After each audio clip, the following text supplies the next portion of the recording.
Été 44, juin, Biélorussie. L'équipage du lieutenant Sokolov n'a pas dormi depuis 3 jours. Pas presque 3 jours. Exactement 3. 72 heures de mouvement ininterrompu, de marche, de combat et encore de combat. Le pilote mécanicien Prokhorov dirige l'engin par pur automatisme. Ses mains agrippent les leviers par réflexe. Ses yeux sont ouverts, mais son regard traverse la fente de vision pour se fixer sur un point inexistant. Le tireur Jouravliov s'est surpris 2 fois au cours de la dernière heure à s'assoupir les yeux ouverts, le front collé à l'optique de visée. Le chargeur Batko, 21 ans, le plus jeune, a cessé de parler depuis hier. Il se contente de faire sa besogne. Il saisit un obus, l'enfourne, verrouille la culasse, mécaniquement, comme une machine-outil. Après 72 heures sans sommeil, la vitesse de réaction d'un homme chute d'un tiers. Au combat, ce tiers représente tout. C'est la différence entre celui qui tire le premier et celui qu'on ramène enveloppé dans une toile de tente. Sokolov le sait. Il n'y pense pas, il le sait tout simplement. Et cette certitude pèse dans son crâne comme une pierre dont il ne peut se défaire. Un ordre tombe par radio. La voix du commandant de bataillon est sèche, monocorde, comme toujours.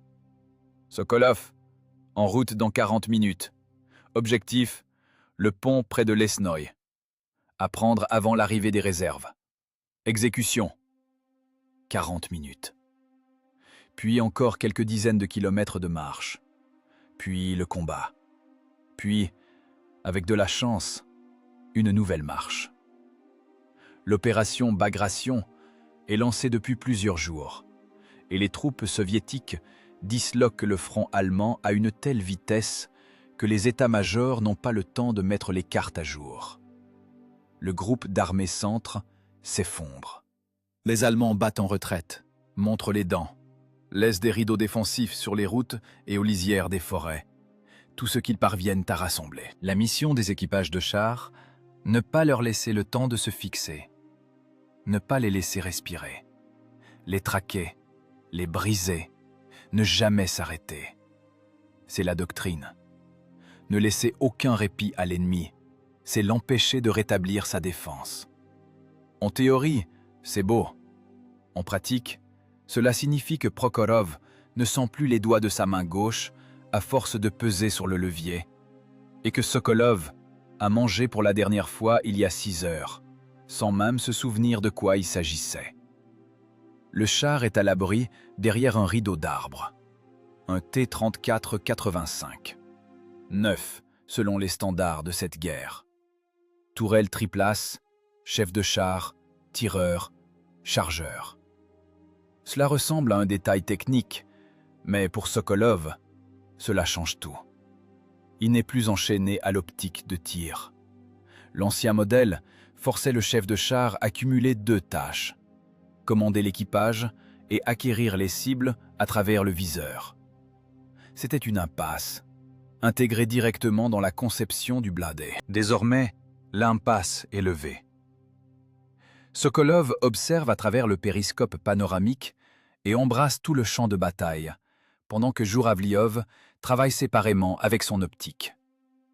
40 minutes. Batko ouvre une boîte de ragoût au poignard-baïonnette. C'est froid. Pas le temps de chauffer, et rien pour le faire. « Bouffez vite », dit Sokolov. Il n'ordonne pas, il le dit simplement. Personne ne répond. Batko tend la boîte à Prokhorov. Prokhorov mange directement à même le fer blanc, sans regarder. Jouravliov prend sa part, mâche lentement, les yeux mi-clos.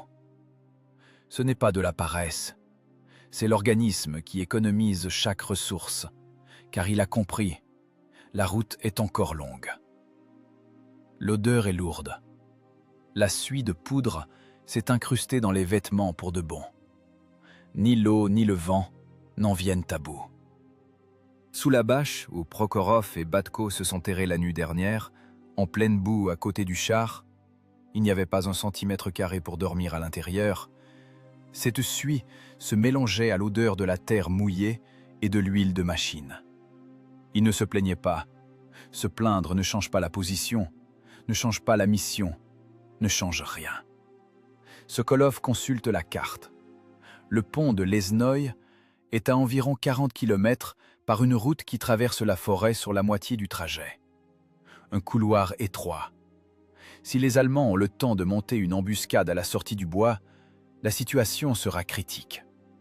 S'ils ont le temps de mettre en place de l'artillerie anti-char, ce sera un carnage. S'ils font sauter le pont, toute l'opération perd son sens. Le matériel de franchissement n'arrivera pas avant plusieurs heures, et pendant ce temps, les Allemands se retrancheront sur l'autre rive. C'est pour cela, 40 minutes. C'est pour cela, ne pas s'arrêter. C'est pour cela que Prokhorov avale son ragoût là, maintenant, sans s'éloigner de sa machine. « Combien d'obus » demande Sokolov. Batko compte de tête, par habitude. 56 explosifs, 14 perforants, 70 obus. Pour un combat prolongé, c'est peu. Pour une percée brutale, c'est suffisant, à condition de tirer avec précision. Prokhorov referme la boîte vide, la balance dans l'herbe. Il se lève, se dégourdit les bras, lentement, méthodiquement, comme avant un travail de force. Parce que c'est un travail de force, le plus rude qui soit. « Démarrage dans 30 minutes », dit Sokolov. Prokhorov hoche la tête. Il se dirige vers le char, grimpe sur le blindage, ouvre la trappe du pilote et disparaît à l'intérieur. 30 minutes de silence relatif. Quelque part derrière l'horizon, l'artillerie tonne. Rarement, avec des pauses, pas la nôtre, l'allemande.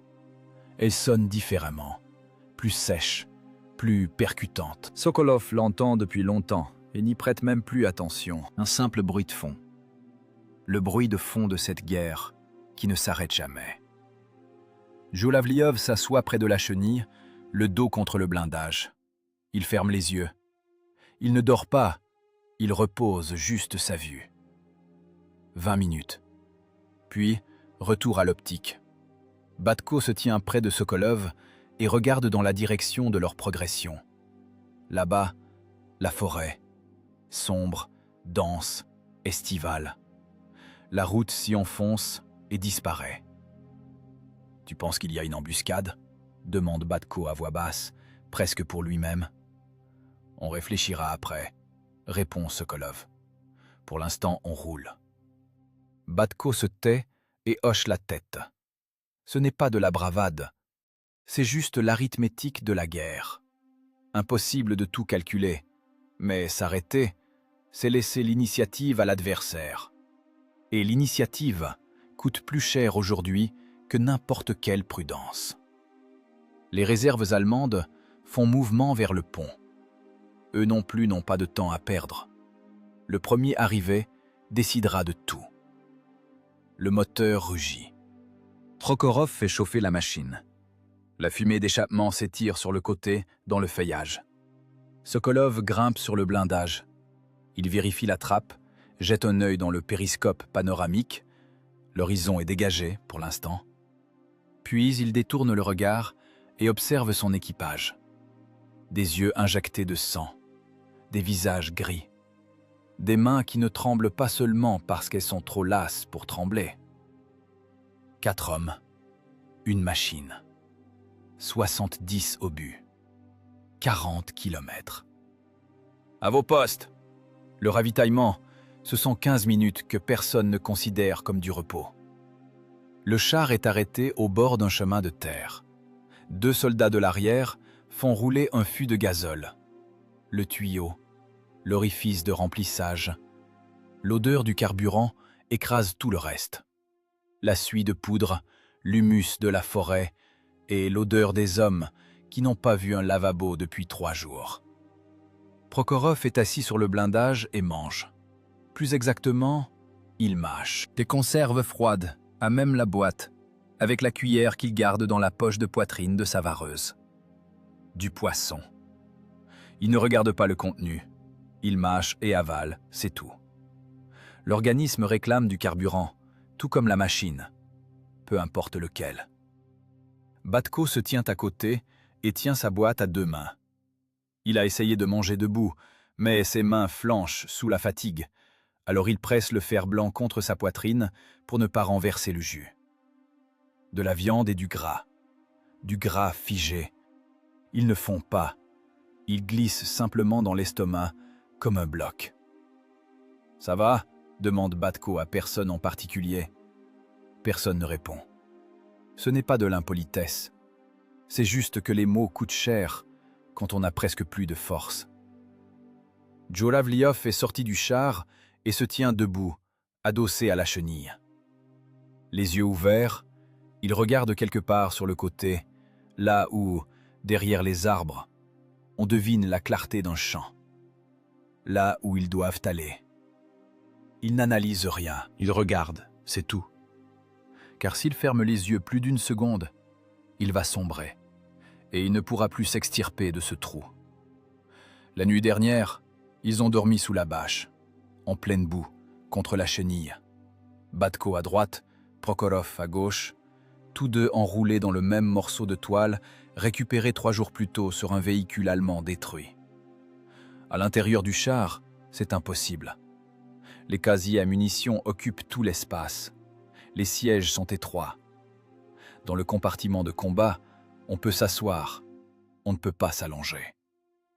Alors c'est la boue, la bâche, et 3 heures avant l'aube. 3 heures. Puis, on repart. Sokolov fait le tour de la machine, méthodiquement. Il inspecte les chenilles, intactes, les galets, ok, le blindage, quelques éraflures d'éclats sur la plaque frontale, superficielle, rien de critique. Le tube du canon, propre. Batko a eu le temps de passer les couvillons après le dernier engagement. Il s'arrête près de la tourelle et pose la main sur l'acier. 85 mm, Canon S53. Vitesse initiale de l'obus perforant, 800 mètres par seconde. À 500 mètres, il perce 100 mm de blindage. Ce ne sont pas des chiffres de manuel. C'est ce qui sépare l'équipage de la mort.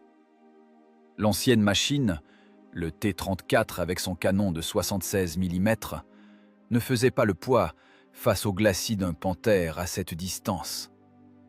Il fallait manœuvrer, chercher le flanc, perdre du temps. Et le temps, dans un duel, c'est la vie. Le nouveau canon comble cet écart. Pas totalement, mais assez pour que Djuravliov ait une chance de tirer le premier et de loger son coup là où il faut. Mais le plus important, ce n'est pas le canon, c'est la tourelle. La tourelle prit place a tout changé. Dans l'ancienne configuration, le chef de char était assis derrière le tireur et regardait dans la même optique. Cela signifiait une chose. Pendant que Djuravliov cherchait une cible, Sokolov était aveugle. Pendant que Sokolov commandait, Djuravliov perdait sa visée. 2 hommes pour un seul point d'attention, ce n'était pas de la tactique, c'était un piège coulé dans le métal. Maintenant, c'est différent. Sokolov a son propre tourello, son propre périscope. Il voit le champ de bataille indépendamment du tireur, en même temps que lui, en permanence. Pendant que Djuravliov traite une cible déjà identifiée, Sokolov cherche déjà la suivante. Une chaîne de montage. Pas 2 hommes sur un point, mais 2 regards sur un même terrain. C'est la différence entre une machine qui réagit et une machine qui agit. Sokolov retire sa main du blindage. Il revient vers l'équipage. « Prokhorov, tes mains ?» Le pilote regarde ses paumes. Il ouvre et ferme les poings, lentement. « Ça tient. »« Bien, faut que ça tienne encore 50 bornes. » Prokhorov ne répond pas. Il range sa boîte vide, descend du blindage et se dirige vers sa trappe. Batko finit sa ration. Il pose la boîte dans l'herbe et la regarde 1 seconde. vide, cabossé, grasse. « Lieutenant, dit-il, là-bas, au pont, ils seront combien ?»« On n'en sait rien, répond Sokolov. On verra sur place. Ce n'est pas une dérobade, c'est la vérité. La reconnaissance a signalé un rideau défensif, composition inconnue. Ça peut être de l'infanterie avec des fusils anti-chars. Ça peut être des canons. Ça peut être rien du tout, si les Allemands n'ont pas encore eu le temps de boucher le secteur. La probabilité du rien est faible. Les Allemands savent tenir les points de passage. Djouraviov s'arrache à sa contemplation et regarde Sokolov. « T'as dormi, toi, au moins ?» demande-t-il. « Non. Moi non plus. » Silence. « C'est rien, » dit Djouraviov, et il remonte dans la tourelle. Les soldats de l'arrière retirent le tuyau. Le fût est vide. Le plein est fait. Le pilote est déjà à son poste. Le moteur tourne au ralenti. Prokhorov ne l'a pas coupé pendant le plein, car il n'y a plus de temps pour le préchauffage. Sokolov regarde sa montre. 12 minutes avant le départ. Il regarde ses hommes. Batko ramasse les boîtes, la sienne et celle de Prokhorov, et les range dans le sac à dos fixé au blindage. Un petit geste automatique d'ordre au milieu du chaos. Sokolov le remarque, mais ne dit rien. Batko est jeune. Il maintient encore de l'ordre là où les vieux ont renoncé depuis longtemps. Ça passera. Encore quelques combats, et l'ordre n'aura plus d'importance. Il ne restera que la fonction. Juste des mains qui font ce qu'elles doivent faire. Sokolov espère que Batko aura encore un peu de temps avant d'en arriver là. Le vent vient de l'ouest. Il apporte une odeur de brûlé. Quelque part là-bas, quelque chose de gros se consume, du matériel ou un bâtiment, et la fumée monte en une large colonne grise, visible au-dessus de la forêt. Ce n'est pas leur incendie, c'est celui d'un autre, issu d'un combat précédent, déjà terminé pour ceux qui l'ont commencé. Sokolov grimpe sur le blindage. Il ouvre la trappe du chef de char et se laisse glisser dans la tourelle. Il referme la trappe au-dessus de sa tête. Un claquement métallique, familier comme le bruit d'une culasse. Obscurité, odeur d'huile et de métal. Les cadrans, l'optique près de Djouraviov. Batko prend sa place près de la culasse. « Charge un perforant », dit Sokolov. Fracas métallique. L'obus s'enfourne. La culasse se verrouille. Prêt. « Prokhorov, en avant !» La machine s'ébranle, quitte l'abri pour s'engager sur le chemin. La terre est meuble après les pluies. Les chenilles mordent avec assurance. La forêt se referme sur les côtés. La route s'étire devant eux, droite comme une sentence. Les 12 minutes sont écoulées. La forêt s'arrête net. D'un coup, des arbres, des arbres, des arbres. Et puis, plus rien. Un champ, large, ouvert, avec une pente douce à l'horizon. La route le traverse de part en part. Et là-bas, sur la hauteur, près d'un petit bosquet, du mouvement. Sokolov le voit dans son périscope avant même que Prokhorov n'ait fini de redresser le char après le virage. Ce n'est pas un mouvement pacifique. C'est l'agitation d'hommes qui mettent une pièce d'artillerie en batterie. « Halte !» Prokhorov écrase les freins. La machine se fige à la lisière du bois. Ils sont encore dans l'ombre, pas encore visibles. Sokolov compte les secondes. Il ne quitte pas son périscope des yeux. Le bosquet. 3 camions. L'infanterie se déploie dans les fossés le long de la route. Et le canon. 1, peut-être 2. Ce n'est pas encore clair. Les arbres gênent. Djouraviov, bosquet, à 11 heures. Un canon à l'extrémité gauche, tu le vois? Reçu. Djouraviov est déjà sur son optique. Distance 800. 800 mètres. C'est une distance de travail. Pas du corps à corps, pas de la portée limite. À cette distance, Djouraviov ne rate pas. Attends mon ordre.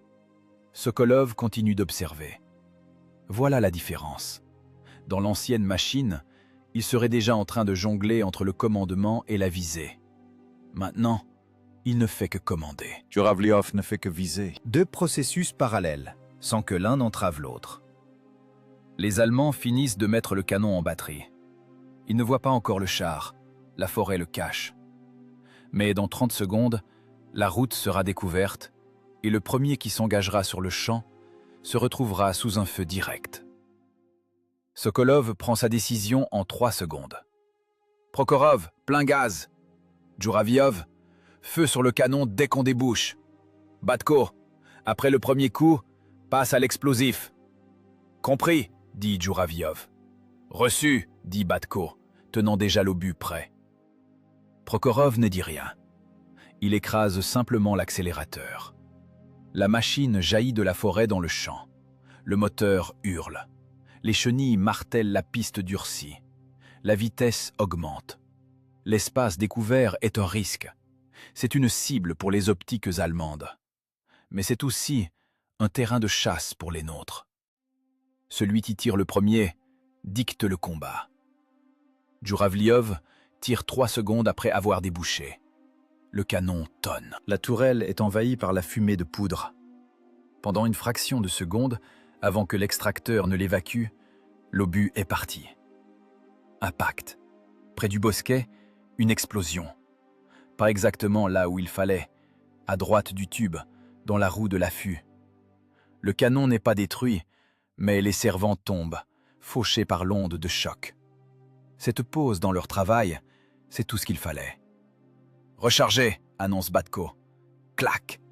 L'obus est dans la culasse. « Prêt ?» Prokhorov ne lâche pas les gaz. La machine ne ralentit pas. Elle fonce pendant que Djouravliov cherche la cible suivante. C'est là tout l'intérêt de cette tactique. Le char ne s'arrête pas pour tirer. Il tire en mouvement. Et le temps que l'obus vole, il a déjà gagné 50 mètres sur l'ennemi. Les servants allemands doivent recalculer leur correction. Ça casse leur rythme, ça donne des secondes. Et ici, les secondes valent de l'or.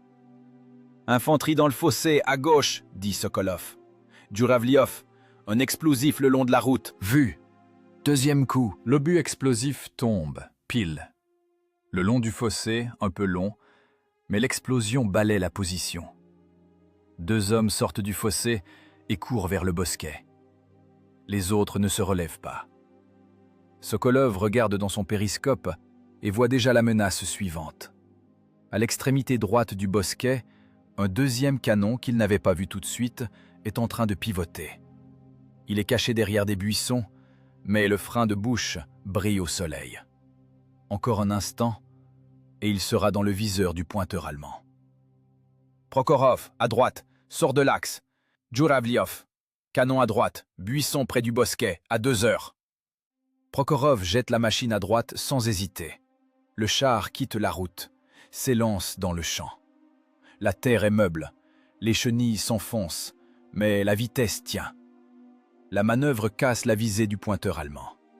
Il avait déjà pris sa correction pour un mouvement rectiligne, et voilà que la cible a dévié. Le canon allemand tire. L'obus passe à gauche. Sokolov l'entend. Un sifflement court et aigu, suivi d'une explosion derrière, à 20 mètres de la poupe. « Raté », dit Prokhorov. Un simple constat. Djouravliov. Vu. Pause d'une demi-seconde. Feu. 3e coup. En plein sur la position du canon. L'explosion ravage les buissons. Fumée, terre, branches déchiquetées. Le canon se tait. Sokolov regarde déjà plus loin. Les camions près du bosquet. L'un d'eux démarre. Le chauffeur tente de s'enfuir. Le 2e est à l'arrêt. Des hommes sautent de la bâche avec des fusils. Batko, charge. Prêt. Djouravliov, le camion. 4e coup. Le camion s'immobilise.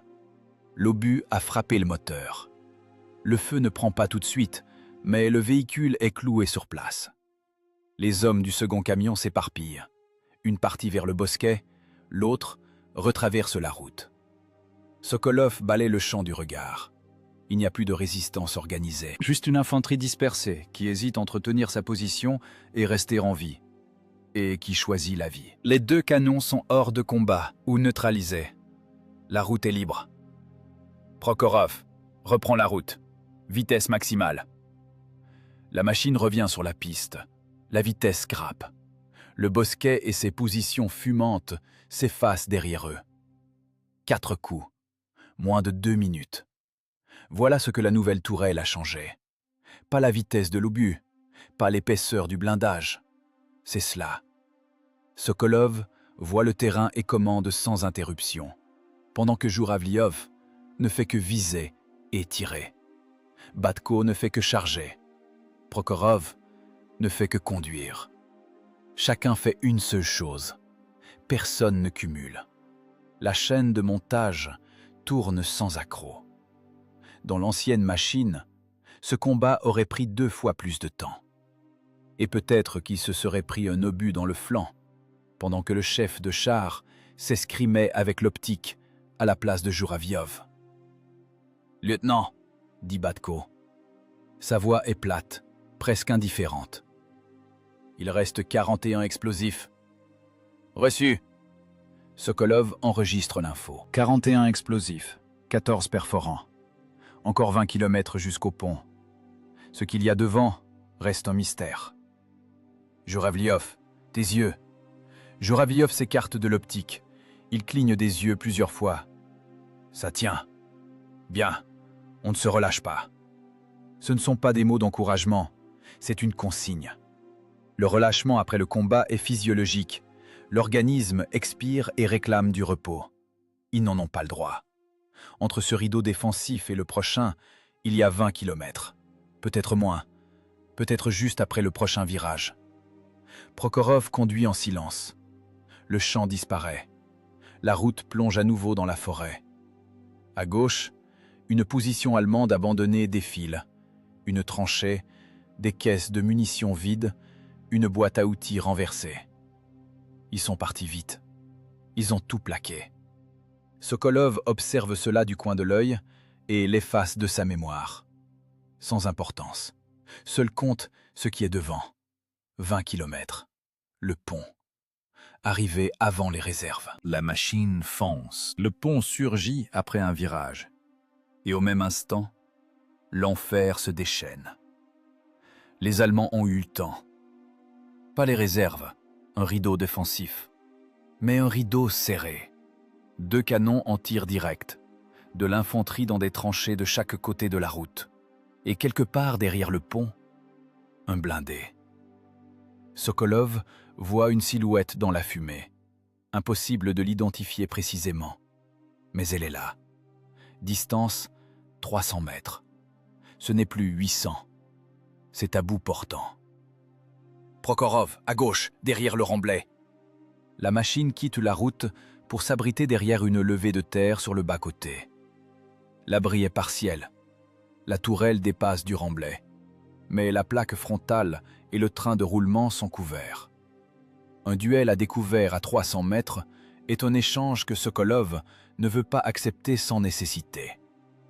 Un canon allemand tire le premier. L'obus percute le remblai. Des blocs de terre volent en l'air. Le char tressaille, pas à cause d'un impact direct, mais du souffle de l'explosion. À l'intérieur, un choc sourd résonne dans la coque, comme si quelqu'un avait frappé le plancher à coups de masse. « Tout le monde est entier ?» demande Sokolov. « Entier », répond Batko. Sa voix est stable. Ce n'est plus une voix de gamin. C'est la voix d'un homme qui a cessé d'avoir peur des explosions proches, par pure habitude. « Jouraviov, le canon de gauche, dans le trou près de la route. Tu vois le bouclier ? » « Vu. 280. Feu !» La tourelle pivote. Le coup part. Le fracas dans le compartiment de combat à une distance de 280 mètres n'est plus un son. C'est un coup physique porté au tympan. L'air se comprime et se détend en une fraction de seconde. L'extracteur évacue les gaz de poudre, mais moins vite qu'on ne le voudrait. Pendant un instant, le compartiment se remplit d'une fumée âcre et Batko tousse tout en attrapant déjà l'obus suivant. Impact. Le canon de gauche se tait. « Rechargé », dit Batko pour lui-même, l'obus glissant déjà dans la culasse. Ce n'est pas une discussion, c'est un algorithme énoncé à voix haute. Une méthode pour garder le rythme quand le cerveau ne tourne plus qu'à 1/3 de sa capacité à cause de l'épuisement. Le second canon allemand tire. L'obus ricoche sur le sommet de la tourelle. Un hurlement métallique, court et strident. Ça ne perce pas. Le ricochet s'envole. Sokolov n'a pas le temps de réaliser ce qui aurait pu arriver. Il est déjà sur son périscope. Djuravliov, deuxième canon, plus à droite, près de la grange, à 3 heures. Vu. La fumée gêne. Tire sur la grange. Le coup part. La grange vole en éclats.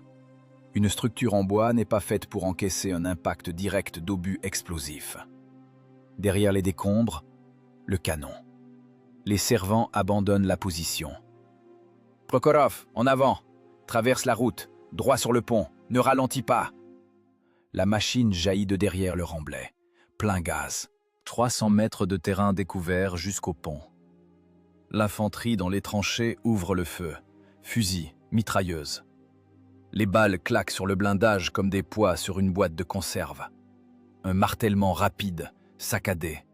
Sokolov l'entend malgré le rugissement du moteur et le sifflement dans ses oreilles dû au tir. Les balles sur le blindage ne sont pas une menace pour la machine. Elles sont une menace pour le psychisme. Chaque impact est un rappel que, dehors, des hommes essaient délibérément de vous tuer. Le cerveau réagit. Le corps sécrète une adrénaline qui n'existe presque plus. Les réserves ont été vidées en 3 jours. Et ce qui arrive maintenant est une substance frelatée, anxieuse, qui n'apporte pas de clarté, mais seulement un tremblement dans les mains. Batko empoigne l'obus suivant, sentant cette vibration sourde. Il crispe les doigts sur le métal. « Djuravliov, la mitrailleuse près du pont », ordonne Sokolov. Le coup part. Un obus à fragmentation foudroie la position ennemie. La mitrailleuse se tait. Ils sont sur le pont. Les chenilles martèlent le tablier de bois. Le son change. Le grondement étouffé de la plaine devient un battement sec, creux, comme un roulement de tambour. En bas, la rivière, sombre, large d'une 15aine de mètres. Le pont tient bon. Sokolov compte les secondes. 1, 2, 3. Ils sont déjà sur l'autre rive. Un transport de troupes blindées est là, à l'arrêt. Le conducteur tente désespérément de passer la marche arrière. Trop tard. Prokhorov l'éperonne de plein fouet. Pas avec un obus, mais avec la masse du char, lancé à pleine vitesse. L'impact est brutal. Le blindé est projeté hors de la route, glisse dans le fossé. Sokolov entend le grincement strident du métal contre le métal. Un son anormal, trop proche, trop personnel. Comme si l'on brisait quelque chose à main nue. « Stop !» Prokhorov freine. Le moteur tourne au ralenti. Silence. Ce n'est pas un vrai silence. Quelque part, derrière, les échanges de tirs continuent. Quelqu'un hurle. Une mitrailleuse lâche une rafale courte avant de s'éteindre. Mais ici, sur cette rive, à cet endroit précis, pendant quelques secondes, personne ne les vise.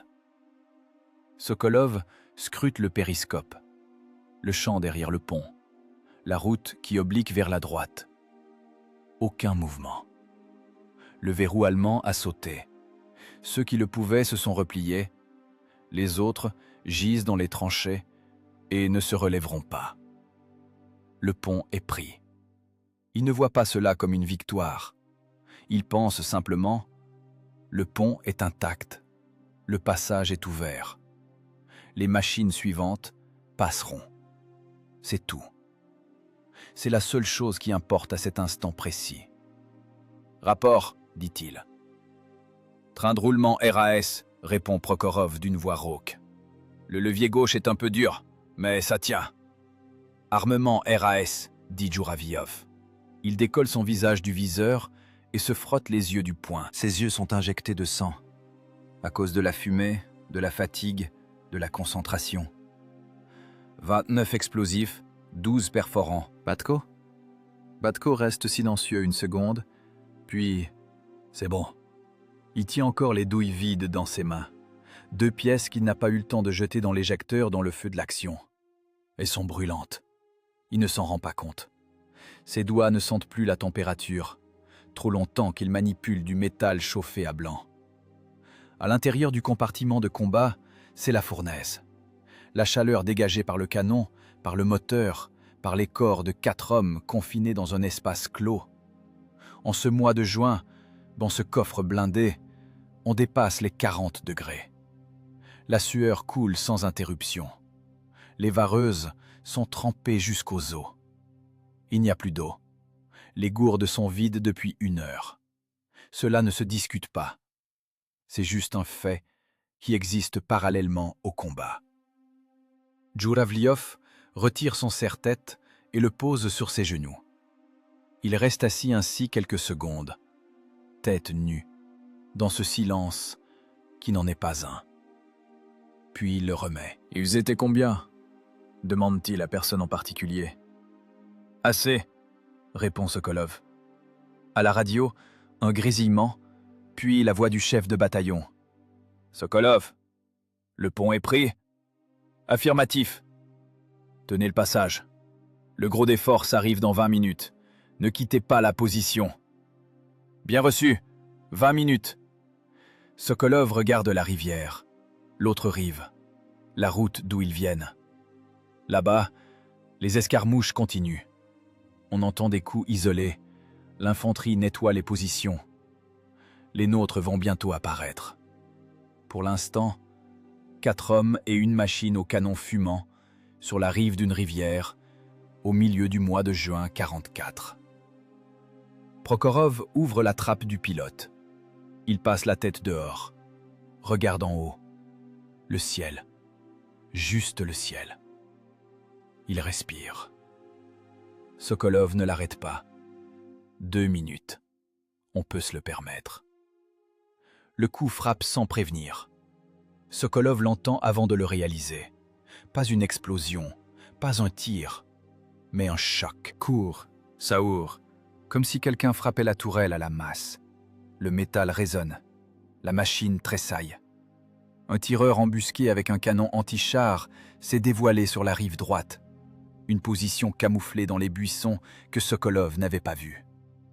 L'obus est arrivé sous un angle aigu. Pas de face, mais sur le flanc de la tourelle, en tangente. Le blindage a tenu. 45 mm de blindage latéral sur la tourelle d'un T-34-85 avec une incidence rasante. L'obus a ricoché. C'est de la physique. Un angle d'impact inférieur à 30 degrés. Et l'énergie cinétique s'échappe en blissant, sans percer. Mais le blindage n'est pas un monolithe. À l'intérieur du compartiment de combat, sous l'impact, une couche de métal interne se détache. C'est ce qu'on appelle l'effet d'écaillage. Un phénomène invisible de l'extérieur qui tue à l'intérieur. De minuscules fragments de la paroi interne du blindage volent à travers l'habitacle à une vitesse folle. Ce n'est pas l'obus ni ses éclats, mais le propre métal de la machine qui devient une arme contre son équipage. Prokhorov lâche un cri. Un seul, bref. Puis, le silence. « Prokhorov » dit Sokolov. « L'épaule » répond le pilote. Sa voix est calme, presque étonnée. « L'épaule gauche. » « C'est grave ?» Une pause. Prokhorov bouge le bras. Vérifie. « Ça saigne. Je tiens les leviers. » Batko attrape déjà la trousse de secours. Elle est fixée sur la paroi, à gauche de la culasse. Il l'ouvre, sort une bande et la tend à Prokhorov à travers la cloison. Le pilote est loin.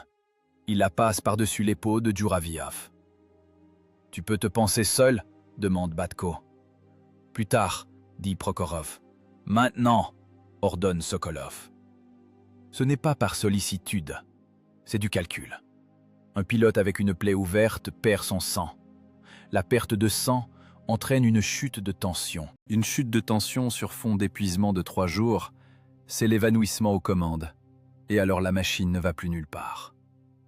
Prokhorov prend la bande, presse la plaie, s'en a déroulé, il l'applique simplement sur sa vareuse. La main droite sur le levier, la gauche sur le pansement. « Je tiens, dit-il. Sokolov est déjà au périscope, rive droite, buisson au bord de l'eau, là d'où l'obus est venu. Il doit y avoir un canon ou un automoteur. La fumée du tir ne s'est pas encore dissipée. Un léger nuage blanchâtre au-dessus des buissons, à 150 mètres en amont. Jouravliov, rive droite, buisson au bord de l'eau, 150 mètres en amont, fumée blanche. Vu, perforant, claquement de la culasse. Batko travaille d'une seule main. De l'autre, il maintient la bande pour Prokhorov en attendant que celui-ci la reprenne. C'est malcommode, plus lent que d'habitude, mais l'obus entre dans la culasse. Prêt. Le coup part. Les buissons sur la rive droite volent en éclats. Derrière, un flash, puis une épaisse fumée noire. Coup au but dans les munitions ou le carburant. Une fumée de cette couleur ne provient que de là. Le canon ne tirera plus. Sokolov écoute le silence. 10 secondes. 20. Aucun nouveau tir. Position liquidée. « Batko !» dit Jouravliov. « Donne-moi ça !» Il prend la bande des mains de Batko et la passe directement à Prokhorov par la trappe. Prokhorov comprime la plaie avec sa propre main, la droite, maladroitement, car la blessure est à l'épaule gauche. La vareuse est sombre de sang. La tache s'étend, mais lentement. L'éclat n'est pas profond. Le muscle est touché, pas l'os, ni un vaisseau majeur. « C'est supportable ?» demande Jouravliov. « Supportable », répond Prokhorov. Ce mot ici signifie beaucoup. Supportable, ce n'est ni bien ni mal. Ça veut dire « je travaille ». Ça veut dire « on ne s'arrête pas ». Sokolov regarde la rivière. Le passage est ouvert. Le gros des forces n'arrivera que dans quelques minutes. La position tient. Mais ce qui vient de se passer reste gravé dans son esprit comme un fait froid et distinct. L'obus n'a pas percé le blindage. Et pourtant, l'équipage a été blessé. C'est important de comprendre cela. Pas maintenant, plus tard, s'il y a un plus tard. Un blindage non percé n'est pas une garantie. C'est un sursis. Il suffit d'un choc assez violent sous le bon angle pour que la machine tue les siens de l'intérieur, avec son propre métal. Batko referme la trousse de secours, se rassoit à sa place, regarde ses mains. La droite est couverte du sang de Prokhorov, la gauche est propre. Il contemple cette différence quelques secondes, puis essuie la droite sur son pantalon. « Lieutenant », dit-il doucement. « Quoi ? On s'est arrêté. Je sais. On ne doit pas s'arrêter. Je sais. » Sokolov regarde encore une fois dans le périscope. Rive droite, RAS. Rive gauche, RAS. Route derrière le pont, vide. L'infanterie allemande s'est repliée ou s'est terrée. Pas de nouvelles menaces, pour l'instant. Mais le mot « pour l'instant » ici pèse lourd. « Prokhorov, tu peux conduire ?» Le pilote se tait une seconde. Il serre les deux leviers. La main gauche obéit. La douleur est là, mais le bras fonctionne. « Je peux. Alors tiens la position. On ne bouge pas tant que les nôtres ne sont pas passés. » C'est un compromis. Rester près du pont, c'est être une cible pour tout ce qui pourrait encore surgir sur les rives. Avancer avec un pilote blessé et sans soutien, c'est risquer davantage. La mission est accomplie. Le pont tient. Pour la suite, attendre. Jouravliov se renverse sur son siège, ferme les yeux. Il ne dort pas. Il évacue simplement tout le superflu de son champ de vision. À l'intérieur du compartiment, la chaleur persiste. La sueur pique les yeux. L'odeur de la poudre, du métal et du sang, tout s'est mélangé et ne se distingue plus. Batko regarde la culasse. La paroi interne du blindage à gauche de la tourelle, là où le coup a porté, est marqué. Quelques petits cratères. C'est de là que les éclats ont jailli. Il passe un doigt sur le bord de l'un d'eux, tranchant, comme un couteau. « Ça aurait pu être pire », dit-il à voix basse. Personne ne répond. Parce que c'est la vérité, et qu'il n'y a rien à ajouter. Prokhorov tient les leviers. Le sang sous le pansement s'arrête. La pression aide. L'épaule brûle. Il n'y pense pas. Il pense à la route devant la machine. L'habitude du pilote qui, même à l'arrêt, regarde droit devant. « Lieutenant, dit-il, j'écoute. Merci de ne pas vous être arrêté plus tôt. » Sokolov ne répond pas. Ce n'est pas parce que les mots sont inutiles. C'est parce qu'il comprend que Prokhorov ne parle pas du combat d'aujourd'hui. Il parle de tout le reste. Des 3 jours sans sommeil, des conserves froides, de la bâche dans la boue, du mouvement perpétuel vers l'avant qui interdit de s'arrêter pour réaliser à quel point tout cela est dur.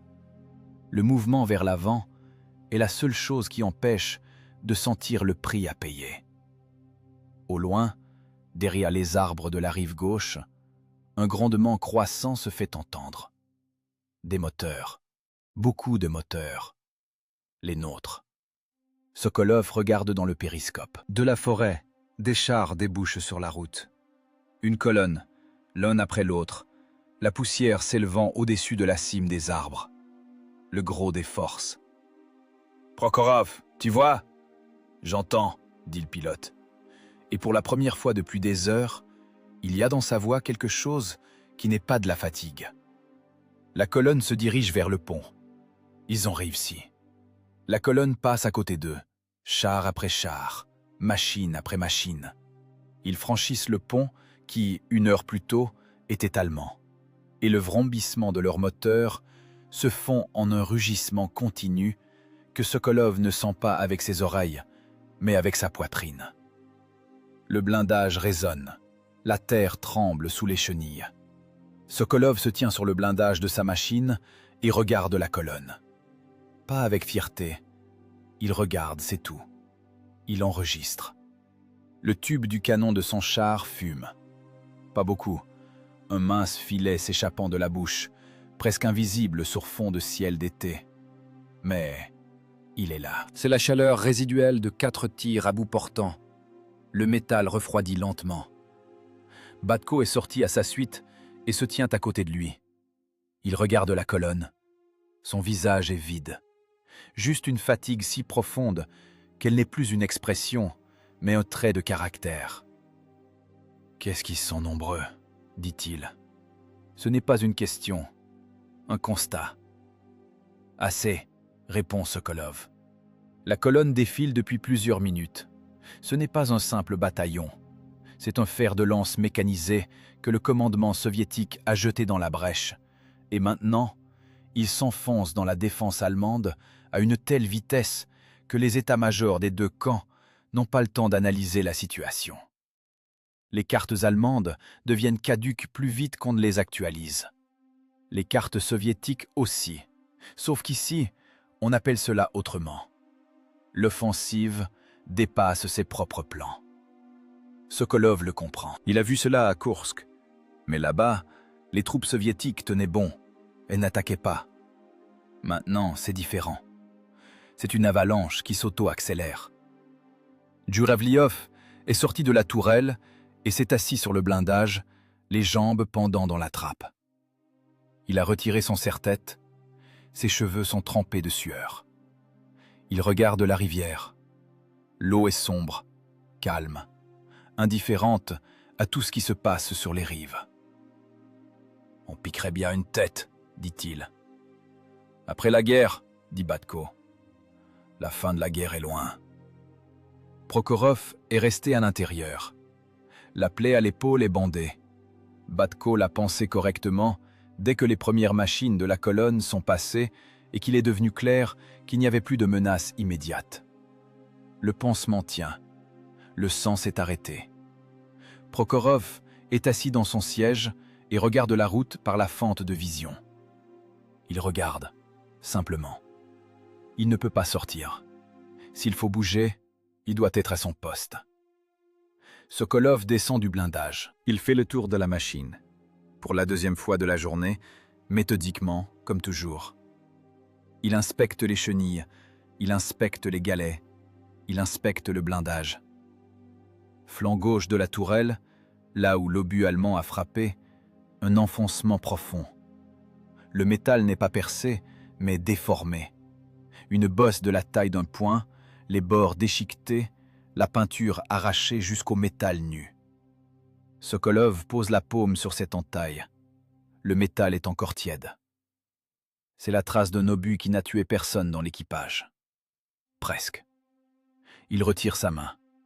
Plaque de blindage frontale. Des éraflures d'éclats, quelques petits impacts, rien de critique. Bouclier du canon. RAS. Train de roulement.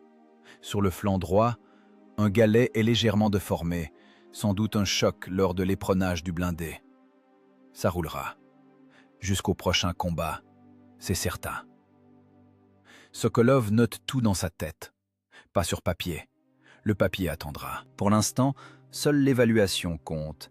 Machine en état de marche, canon opérationnel, équipage, 3 indemnes, 1 blessé à l'épaule, opérationnel. C'est ce qu'on appelle la valeur opérationnelle. Elle est là. La dernière machine de la colonne franchit le pont. Le vrombissement des moteurs s'éloigne. Là-bas, derrière l'horizon, où il y a encore des positions allemandes et où, dans quelques heures, aura lieu le prochain combat. Le pont se vide. La route redevient silencieuse. Au-dessus de l'autre rive, la poussière soulevée par la colonne. Épaisse, roussâtre, elle retombe lentement.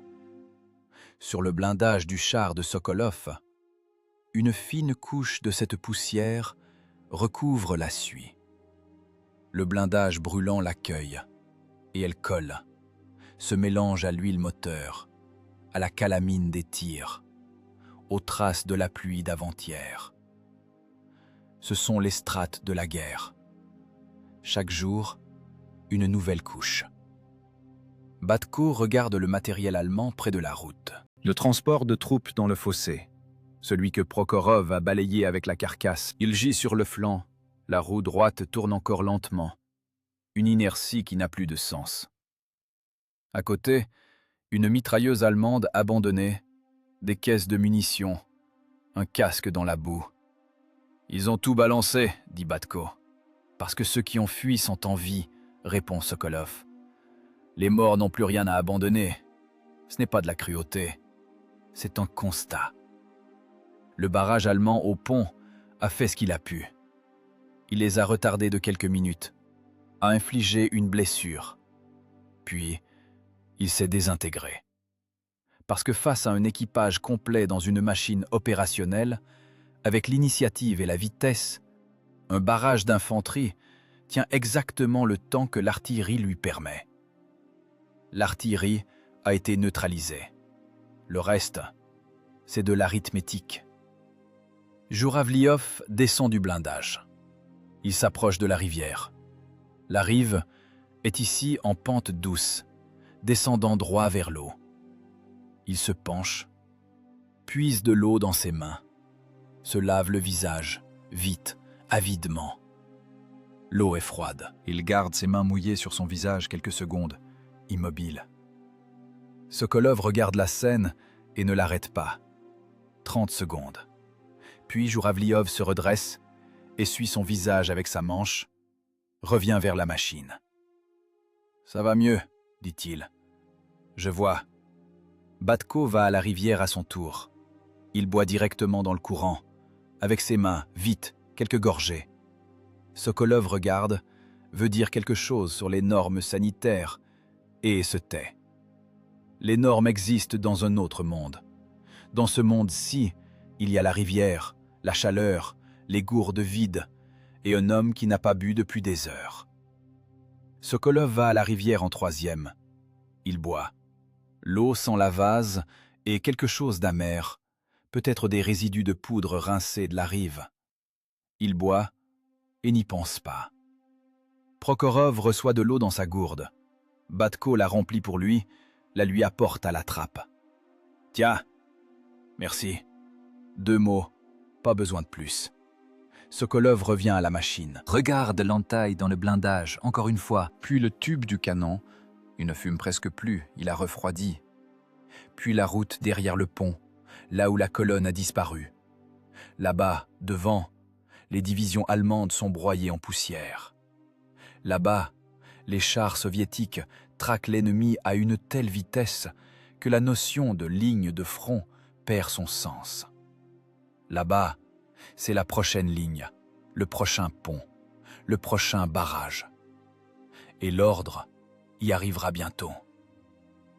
Sokolov regarde ses hommes. Jouravliov est assis près d'une chenille et regarde le ciel. Batko trie les obus dans leur atelier. Il compte, vérifie. À l'intérieur, Prokhorov tient sa gourde de sa main valide et boit à petites gorgées. La poussière de la colonne se dépose sur le blindage. À l'horizon, la fumée du matériel allemand qui brûle. Une colonne sombre qui ne se dissipe pas. Le pont est pris. Le passage est ouvert. Le prix, une blessure et une bosse dans la tourelle. À l'échelle de cette offensive, c'est bon marché. Il n'y a pas de joie. Sokolov est assis sur le blindage et mange. Une galette de ration, dure comme du bois, avec un arrière-goût de sel et de moisi. Le pain a été séché il y a longtemps, bien avant la marche. Il mâche lentement, parce qu'il est impossible de faire vite. Les dents ne suivent pas la cadence. La salive manque. Déshydratation, même après la rivière. Dans ses oreilles, un bourdonnement, léger, constant, comme une corde tendue que personne n'a touchée, mais qui résonne quand même. C'est le canon. 4 tirs à bout portant, et les tympans travaillent avec une marge d'erreur. Pas la surdité, pas encore. Juste un bruit de fond qui ne s'éteint pas. Jouravliov est assis à côté et tient son biscuit à 2 mains. Il le regarde. Il ne mange pas. Il le tient, comme s'il l'étudiait. « C'est tout ?» demande-t-il. « C'est tout », dit Batko. 3 biscuits, pour 4. Ce n'est pas une ration, c'est un reste. La ration réglementaire aurait dû arriver hier. Du pain, des conserves, peut-être du chaud de la cuisine roulante avec de la chance. Elle n'est pas arrivée. Parce que la cuisine roulante ne peut physiquement pas suivre le rythme de l'offensive. Elle avance avec des chevaux ou sur un camion par des routes défoncées, alors que les unités de pointe font 30-40 km par jour, et cet écart ne fait que croître. Le chef de bataillon a promis des vivres à la prochaine étape. Mais la prochaine étape, c'est un autre combat, une autre marche, un autre « tenez la position ». Et là aussi, il y aura une promesse pour l'étape suivante. Ce n'est la faute de personne. C'est la logique implacable de l'offensive. Plus le coin s'enfonce vite, plus la queue du ravitaillement s'étire. Plus le fil par lequel arrive la nourriture, le carburant et les munitions s'affine. Le fil ne rompt pas. Il se tend juste à l'extrême, et à l'autre bout, là où sont les hommes, il ne nourrit plus. Il empêche seulement de mourir. Prokhorov prend son biscuit par la trappe. Batko le lui passe. Le pilote mange à l'intérieur, sans sortir. Le bras en écharpe, il tient son pain de l'autre main. Il mâche. Derrière lui, l'obscurité du compartiment de combat, l'odeur d'huile et de poudre, et la chaleur du métal brûlant qui n'a toujours pas refroidi. « Ils avaient promis du chaud », dit Jouravliov, sans colère, juste à voix haute. « Ils ont promis beaucoup de choses », dit Batko. « Ce n'est pas une plainte, je sais. » Sokolov mâche son biscuit et regarde le matériel allemand en feu. Là-bas, à 500 mètres sur la route, là où la colonne s'est déployée, quelque chose de gros se consume. Pas un char, un transport, un camion bâché ou quelque chose du genre. Les flammes sont déjà basses, mais la fumée persiste. Une fumée noire, lourde, qui stagne sous les nuages sans se dissiper. Dans cette fumée, il y a l'étranger, l'Allemand. Ce qui, ce matin encore, était l'équipement de quelqu'un, les documents de quelqu'un, la nourriture de quelqu'un. Maintenant, ça brûle, c'est tout. Sokolov ne pense pas aux hommes qui ont perdu cela. Ce n'est pas de la cruauté, c'est de l'économie. Son cerveau ne peut plus contenir de pensées superflues. Il fonctionne au minimum. Mission, itinéraire, équipage, munitions. Tout le reste est passé par-dessus bord. Depuis longtemps. Batko a fini son biscuit rapidement. Maintenant, il reste assis les mains vides et regarde le sol. « J'ai faim, dit-il. »« Tout le monde a faim, » répond Sokolov. « Je comprends. » Une pause. « Je le dis, c'est tout. » Sokolov hoche la tête. C'est important, juste le dire. Pas comme une plainte, pas comme une exigence. Juste nommer ce qui est. La faim, la fatigue, le bourdonnement dans les oreilles. Ils ne disparaissent pas parce qu'on les tait. Mais si on les nomme, ça devient un peu plus léger. De quelques grammes, mais plus léger. Jouravliov finit par mordre dans son biscuit. Il mâche longuement. « Tu te souviens comment on mangeait près de Smolensk ?» dit-il. « Je ne m'en souviens pas, » dit Batko. « Il y avait de la katcha, du sarrasin, chaud. C'était quand ça ? Il y a 2 mois. » Batko le regarde. 2 mois, c'est une autre vie. Jouravliov mâche, hoche la tête, ne discute pas. Sokolov entend cette conversation et n'intervient pas. Les hommes parlent de nourriture, c'est normal. C'est l'un des moyens par lesquels l'organisme gère l'absence de nourriture. Il l'imagine. Il fouille dans les souvenirs de goût, d'odeur, de chaleur. Ce n'est pas de la faiblesse, c'est de la physiologie. Lui-même se souvient, involontairement pendant une fraction de seconde, de pain avec du beurre. Juste du pain et du beurre. Du pain blanc, moelleux, et du beurre qui fond tout de suite. Où a-t-il mangé cela pour la dernière fois ? Il ne s'en souvient pas. Avant la guerre, il y a longtemps. Il évacue cela de sa tête, revient au présent. Le présent, c'est un camion allemand qui brûle, proie biscuits mangés, un pilote blessé dans son char et un bourdonnement dans les oreilles qui ne s'arrête pas. « Batko, » dit Sokolov. « Ouais. Il reste combien d'eau dans les gourdes ?» Batko prend sa gourde, la secoue. « Vide. J'ai pris de la rivière. Je l'ai donnée à Prokhorov. »« Jouravliov ?»« Une demi-gourde. De la rivière aussi. » Sokolov hoche la tête. L'eau de rivière n'est pas potable, à proprement parler. Mais l'officier de santé, c'est l'arrière. L'arrière est loin. On ne boit pas tant que le ravitaillement n'est pas là. Ça va être long ? Demande Batko. Je ne sais pas. Réponse honnête. Sokolov ne sait pas quand le ravitaillement arrivera. Peut-être dans 1 heure, peut-être demain matin. Le rythme de l'offensive suggère que ce sera plutôt demain. Jouravliov regarde la rivière. « Il y a de l'eau là-bas, » dit-il. « Il y a de l'eau, » confirme Sokolov.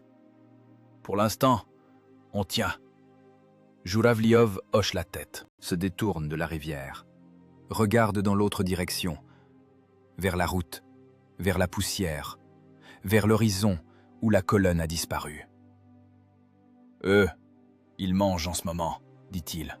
« Qui ça ?»« Ceux de l'arrière, les planqués des états-majors. » Sokolov le regarde.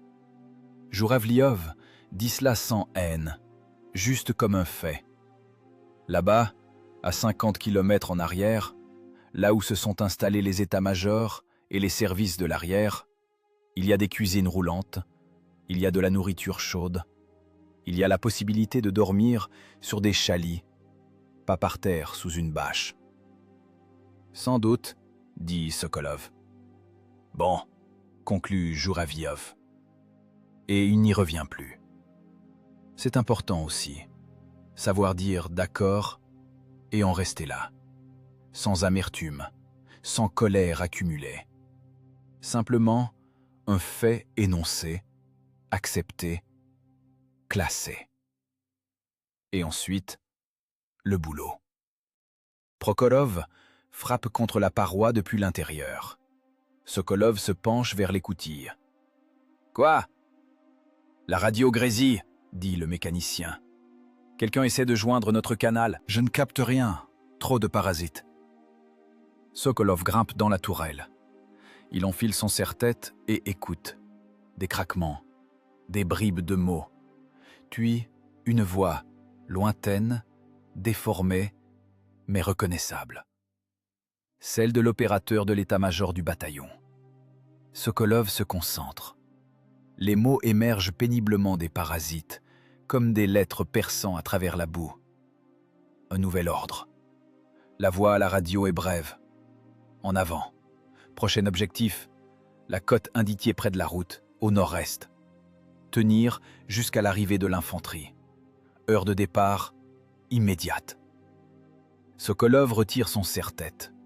Il jette un œil au tableau de bord devant Prokhorov. Les aiguilles. Niveau de carburant, 1/3 du réservoir. Huile, ok. Température moteur, élevée, mais dans les limites admissibles.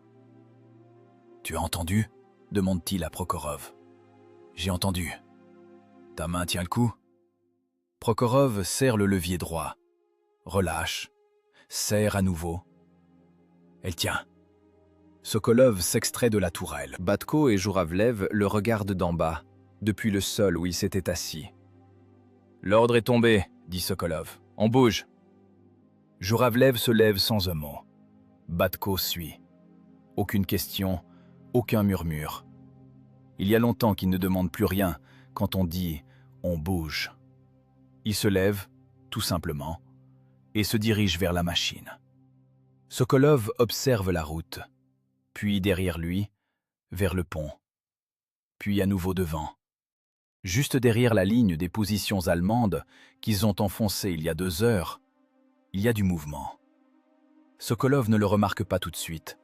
Un camion, puis un deuxième, puis un véhicule surbaissé, surmonté d'une antenne. Ce n'est pas une colonne, c'est une unité de réparation mobile. Il longe la route, s'arrête près de chaque carcasse, évalue, décide. On répare sur place ou on remorque vers l'arrière. « Halte !» dit Sokolov. Batko se retourne. « Les mécanos !» dit Sokolov. « Jouravlev, va leur parler pour la tourelle. » Jouravlev fait un signe de la main. 2 hommes en bleu de travail maculés de cambouis sautent du camion. Ils s'approchent du char d'un pas décidé, sans paroles inutiles. Ils examinent l'impact sur le flanc de la tourelle. L'un d'eux tâte le métal, évalue la déformation, vérifie si l'intégrité du blindage est compromise. « On va souder ça, dit-il, court et net. »« Ce sera long, demande Sokolov. « 15 minutes. » Sokolov consulte sa montre, puis regarde la route devant lui. 15 minutes, c'est un risque. L'ordre disait « immédiat », mais cet enfoncement dans la tourelle est un point faible. Si les Allemands frappent encore au même endroit, le blindage pourrait ne pas tenir une seconde fois. Soudé. Les réparateurs déploient leur matériel en 3 minutes. Le groupe électrogène sur le camion pétarade. Un bruit menu, presque dérisoire, face au fracas des canons qui résonnent encore dans leurs oreilles. Les masques s'abaissent. L'arc électrique jaillit. Sokolov s'écarte. Il observe ses hommes. Batko s'est accroupi près d'une chenille, le dos contre le blindage, les genoux remontés contre la poitrine. Il a fermé les yeux. Il ne dort pas. Il respire. Il respire tout simplement, profondément et lentement, comme on le lui avait appris lors d'un cours d'éducation physique d'avant-guerre, dont il ne doit plus avoir de souvenirs précis. Son corps a trouvé ce rythme tout seul. Jouravlev se tient près des mécanos et observe la soudure. La lumière bleutée de l'arc se reflète dans ses yeux. Il ne fait rien, il reste planté là, fasciné par le feu. C'est aussi une façon de survivre, fixer quelque chose pour ne penser à rien. Prokhorov sort de l'écoutille du pilote. Lentement, prudemment, son épaule blessée entrave ses mouvements. Il s'extrait de son poste et s'assoit sur le blindage. « Ils ont dit 15 minutes », dit Sokolov. « J'ai bien entendu », répond Prokhorov. Il regarde sa main bandée. Le pansement a noirci. Pas de sang frais, mais de la crasse et de l'huile moteur. Le sang s'est arrêté de couler dès la rivière. La plaie lance, mais c'est supportable. Il bouge ses doigts l'un après l'autre pour vérifier. Les 5 répondent. « Tu vas vivre », dit Batko sans ouvrir les yeux. « Je vis déjà », répond Prokhorov. « C'est de l'humour. Pas drôle, juste de l'humour. Parce qu'il n'y a pas d'autre mot. Et que se taire est plus lourd que de dire n'importe quoi. » L'artillerie tonne quelque part au loin. Des coups sourds derrière l'horizon, l'un après l'autre, à intervalles réguliers. C'est la nôtre. Sokolov en reconnaît la cadence. L'artillerie allemande frappe différemment, plus sec, avec des pauses entre les salves. La nôtre travaille méthodiquement, comme un marteau-pilon. Cela signifie que le front a glissé là-bas, en avant, là où ils doivent se rendre. L'un des mécanos s'écarte de la tourelle. Il relève son masque. « C'est bon, 12 minutes. » Plus rapide que prévu. Sokolov examine la soudure. Grossière, bombée, moche. Ce n'est pas un travail d'usine, c'est du dépannage de fortune sous le grondement lointain des canons. Mais le métal a pris. L'impact est comblé de l'intérieur par une couche de renfort. Désormais, cet endroit est plus solide que les zones adjacentes. Paradoxe des réparations de terrain. « Merci », dit Sokolov. Le mécano retourne déjà vers son camion. Il ne se retourne pas. Pas le temps. Sokolov les regarde remballer, le camion démarrer et continuer sa route le long de la chaussée vers le prochain char hors de combat. Ces hommes travaillent à 100 mètres de l'endroit où, 1 heure plus tôt, on s'étripait. Ils bossent vite, en silence, sans relâche, parce que personne ne les attend non plus. La colonne est partie, laissant derrière elle une traînée de machines brisées, et les mécanos suivent cette trace, comme des brancardiers sur un champ de bataille. C'est une chaîne, rien d'héroïque, juste un engrenage. Une machine casse, on répare, la machine repart. Un homme est blessé, on pense, l'homme bosse. Tout ce qui flanche est remis en service ou rayé des listes, sans pause, sans transition. « Au poste !» dit Sokolov. Batko ouvre les yeux, se lève, grimpe dans la tourelle. Jouravlev s'arrache à la contemplation de la soudure. Il grimpe à sa suite. Prokhorov descend prudemment du blindage, l'épaule valide en avant pour ne rien heurter. Il se glisse dans l'écoutille du pilote. Sokolov est le dernier. Il regarde la route une dernière fois, le pont derrière, la poussière devant, la fumée des carcasses allemandes qui se dissipent lentement au-dessus de la plaine. Quelque part là-bas, derrière l'horizon, les unités soviétiques sont en train de broyer les divisions allemandes. Ce n'est pas une métaphore, c'est un processus mécanique, avec des pertes réelles des deux côtés. Les cartes dans les états-majors du groupe d'armées centre ne reflètent déjà plus la réalité. En quelques jours d'offensive, les troupes soviétiques ont atteint des points que les planificateurs allemands ne pensaient pas voir tomber avant plusieurs semaines. C'est un choc. Un tel séisme que les commandants allemands rapportent des chiffres auxquels l'état-major ne croit pas et exige de revérifier. Il n'y a déjà plus personne pour vérifier. Sokolov grimpe dans la tourelle, ferme l'écoutille. Prokhorov, démarre.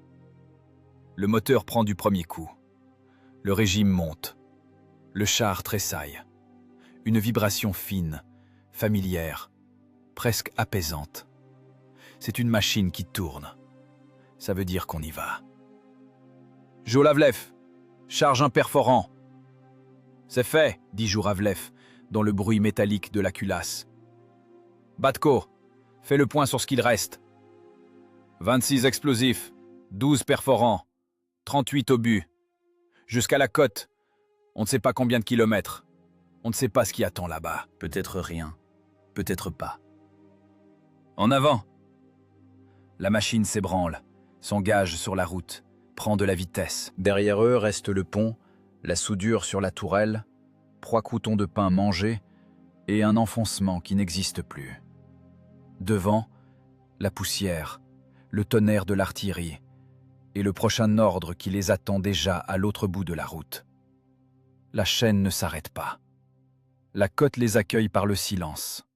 Pas un silence de paix, un silence de guerre.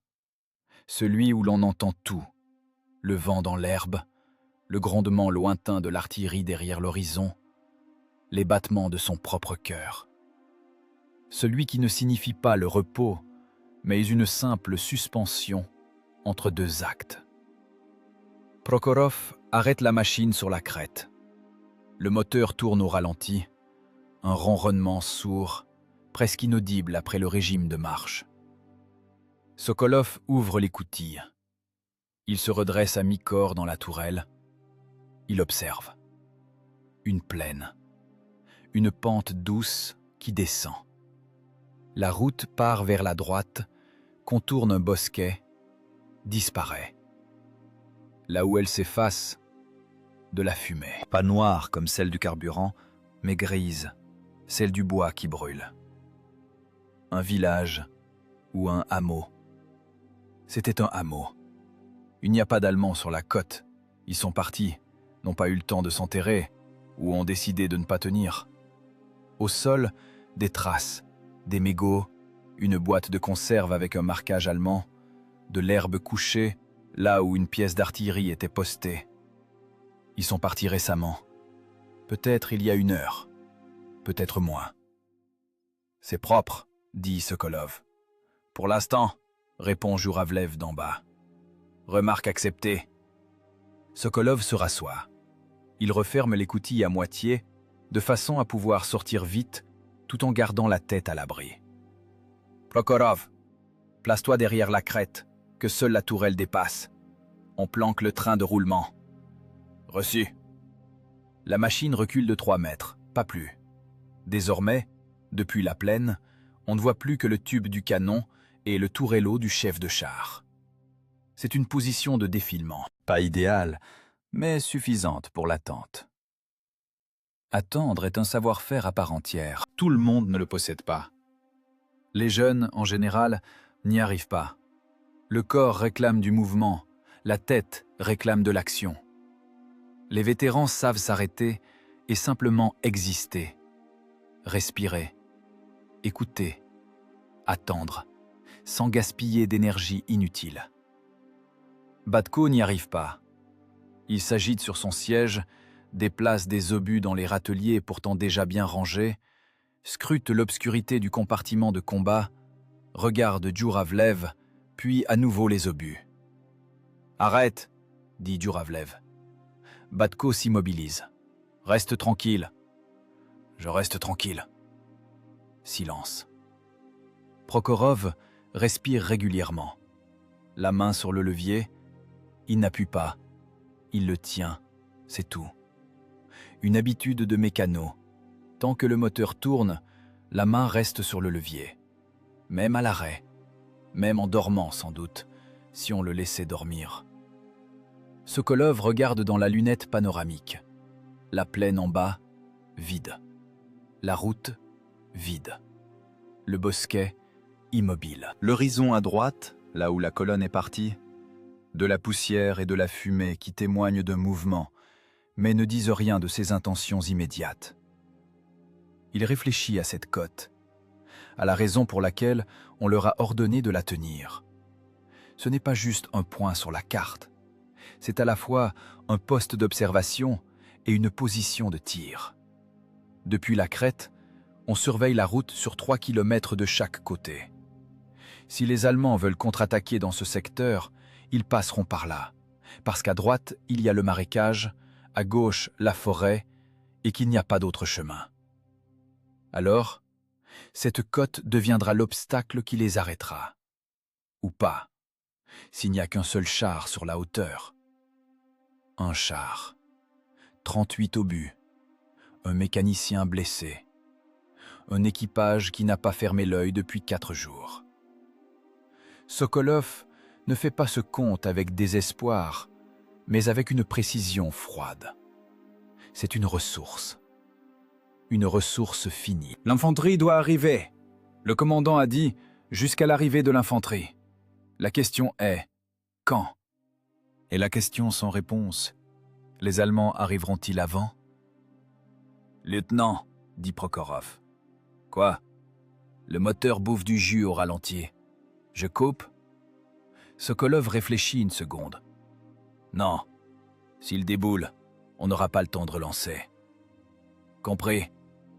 Le ralenti et le carburant, c'est un autre compte à rebours. Un autre chiffre qui descend. Mais un moteur froid au moment du contact, c'est 30 secondes pour démarrer. 30 secondes qu'on n'aura peut-être pas. Jouravlev ouvre son écoutille prudemment, de quelques centimètres. Il écoute. Referme. C'est calme, rapporte-t-il. J'entends. Les minutes passent. Sokolov ne les compte pas. Il les sent simplement s'envoler. 5, 10, 15. La plaine ne change pas. La route reste vide. L'artillerie derrière l'horizon frappe moins souvent. Peut-être ont-ils changé de position. Peut-être est-ce une pause avant la prochaine salve. Batko ne s'agite plus. Il s'est trouvé une occupation. Il observe la soudure sur la paroi interne de la tourelle, celle faite par les mécanos. Grossière. Le métal a coulé irrégulièrement, s'est figé en bourrelet. Batko passe son doigt dessus lentement, comme s'il y lisait quelque chose en braille. « C'est du solide », finit-il par dire. « Ça a intérêt », répond Jouravlev. Prokhorov tousse. Une fois, d'une toux sèche. Il s'éclaircit la gorge. « On en est à quel jour ?» demande-t-il. Personne ne répond tout de suite. « Le 4e, dit Batko. « Le 4e, répète Prokhorov. Ni une affirmation, ni une question. Juste un mot qu'il fait rouler dans sa bouche, dont il soupèse le poids. 4 jours et 4 nuits. Sokolov le sait avec certitude, pas parce qu'il a compté, mais parce qu'il se souvient de chaque point d'arrêt. La première halte près du hameau brûlé. Le 2e jour, la marche sur le chemin de Rondin dans le Marais. Le 3e, 2 combats d'affilée sans répit. Le 4e, aujourd'hui. Le pont, la côte, les croûtons de pain. 4 jours, c'est une limite. Au-delà, l'organisme commence à couper le secondaire pour ne garder que l'essentiel. La motricité fine décline, la vision périphérique se rétrécit, la voix devient monocorde, pas par calme, mais parce que les intonations demandent une énergie qu'on n'a plus. Tout cela est déjà arrivé à l'équipage. Sokolov le voit à leur façon de bouger, avec précision, sans geste superflu, sans précipitation. La fatigue a éliminé tout ce qui n'était pas vital. Il ne reste que ce qui fonctionne. À la radio, des parasites. Puis une voix. Pas le commandant, un autre indicatif, d'un secteur voisin. Attention à tous! Mouvement d'une colonne ennemie repérée. Direction nord-est. Probablement des blindés et de l'infanterie motorisée. Distance 7 km. Sokolov se redresse dans la tourelle. Jouravlev, prêt à tirer? C'est chargé. Batko, surveille les munitions. Les 4 prochains, des perforants à portée de main. Reçu. Prokhorov, ton épaule? Je tiens. Ce n'est pas une question sur sa santé, c'est une question sur sa capacité au combat. La réponse « je tiens » signifie « je fais le job ». Ça suffit. 7 kilomètres. À la vitesse d'une colonne en marche, 20 minutes, peut-être moins. L'infanterie n'est pas encore là. La radio reste muette. Aucun des nôtres sur la pente. Un seul char sur une crête, face à une colonne blindée, ce n'est pas un combat. C'est un sacrifice qu'il faut faire durer juste assez pour que les autres arrivent. Sokolov regarde dans la lunette. La route en bas est toujours vide. Mais désormais, ce vide est différent. Non plus paisible, mais sous tension. Comme le silence avant le coup de feu.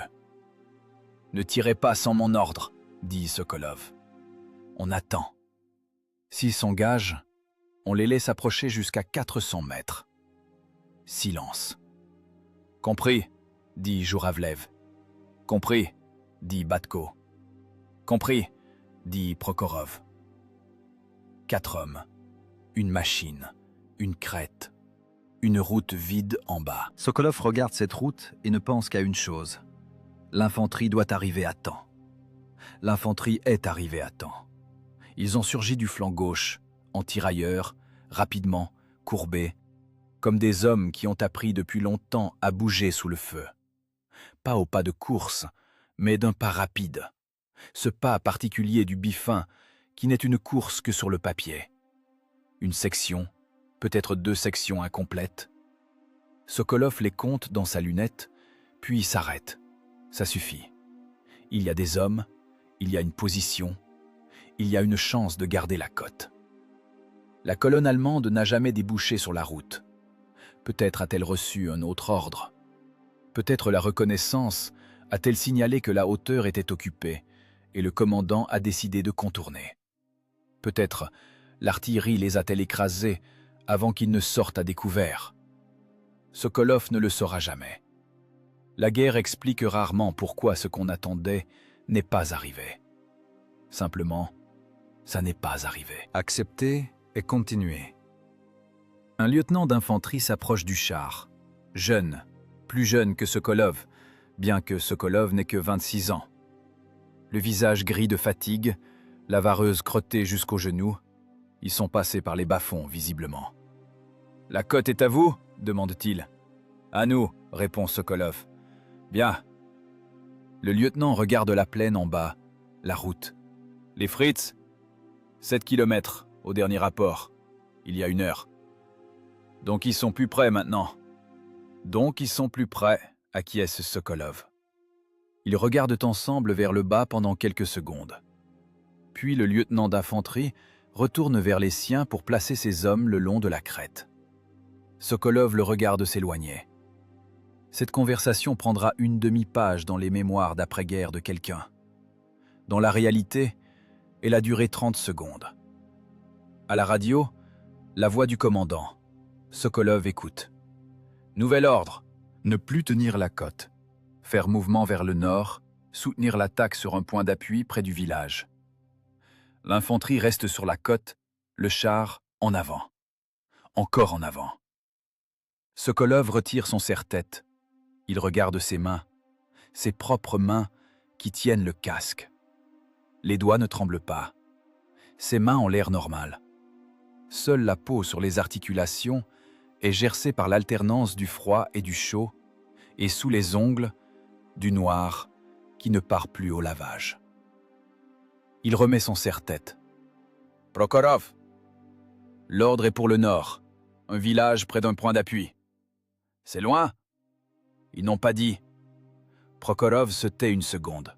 « Il reste du carburant pour 30 bornes environ. Après, on sera sur les vapeurs. »« Compris ? C'est un problème insoluble pour l'instant.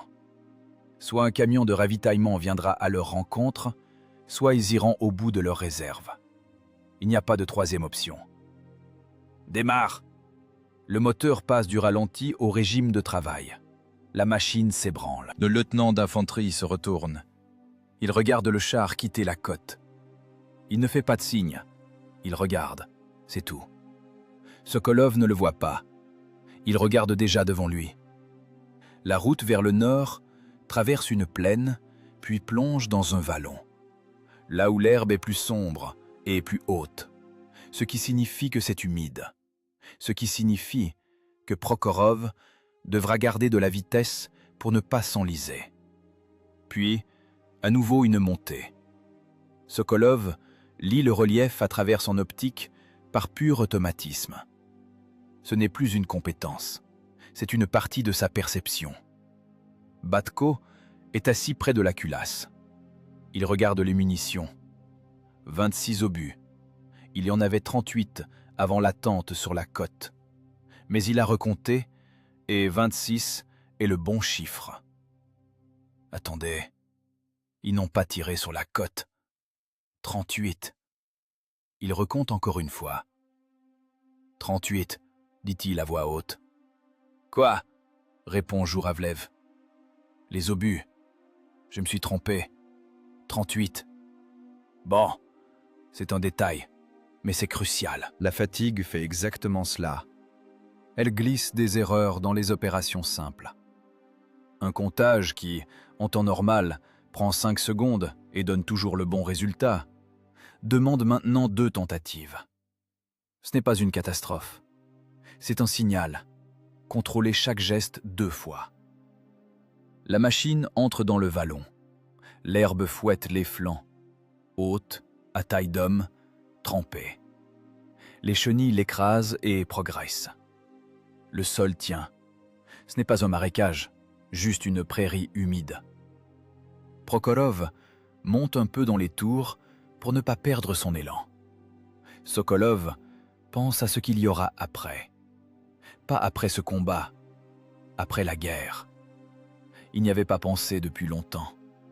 Pas parce qu'il ne voulait pas, il n'y avait simplement plus de place dans sa tête. Maintenant, dans le mouvement monotone à travers la prairie, la pensée vient d'elle-même, sans invitation. Après la guerre, ceux qui iront jusqu'au bout rentreront. Chez eux, dans les villes et les villages, dans leurs familles ou dans des appartements vides. Ils s'assiéront à des tables et mangeront de la nourriture chaude, de la vraie, pas celle des boîtes de conserve. Ils dormiront dans des lits. Ils parleront à des gens qui n'ont pas vu ce qu'ils ont vu. Et c'est là que le reste commencera. Jouravlev deviendra sourd. Pas totalement, mais son oreille gauche entend déjà moins bien que la droite. Chaque coup tiré par le canon de 85 mm est une onde de choc qui détruit les cellules ciliées de l'oreille interne. Et ne se régénère pas. Jamais. À la fin de la guerre, si Jouravlev survit, il fera répéter les gens dans les pièces calmes et grimacera au bruit fort.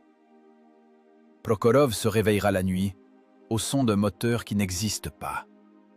Son corps gardera en mémoire la vibration du poste de pilotage, gardera en mémoire les leviers, gardera en mémoire la sensation du sol à travers la carcasse de la machine. Ça ne sortira pas de lui de sitôt.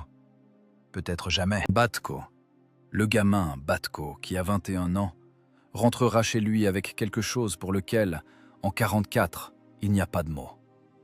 On le nommera plus tard. On créera un terme, on décrira les symptômes. Mais en 44, on dit juste qu'il est commotionné ou nerveux. Et les gens regardent ces hommes avec embarras, ne sachant que dire. Sokolov sait tout cela. Pas par l'esprit, mais par le corps.